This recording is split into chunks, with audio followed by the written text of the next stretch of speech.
నల్లని వస్త్రాలను ధరించాలంటే ప్రతి ఒక్కరూ ఎంతో కొంత ఆలోచిస్తూ ఉంటారు. బట్ మండలి పూజ తీసుకున్నప్పుడు అయ్యప్ప మాలలో ఈ నల్లని వస్త్రాలను చాలా పవిత్రంగా భావిస్తారు. దీని వెనకాల ఉన్న రహస్యం ఏంటో ఇప్పుడు తెలుసుకుందాము.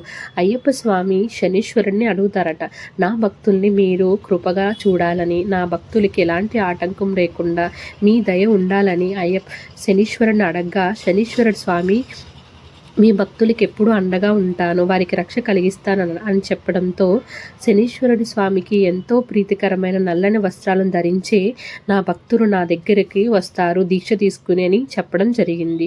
దీంతోపాటు ఆరోగ్యంగా చెప్పడానికి ఈ నల్లని వస్త్రాలు ధరించడం వల్ల శీతాకాలంలో ప్రతి ఒక్కరికి ఒంట్లో ఉన్న వేడి బయటకు పోకుండా నల్లని వస్త్రాలు అనేది కాపాడుతూ ఉంటాయి.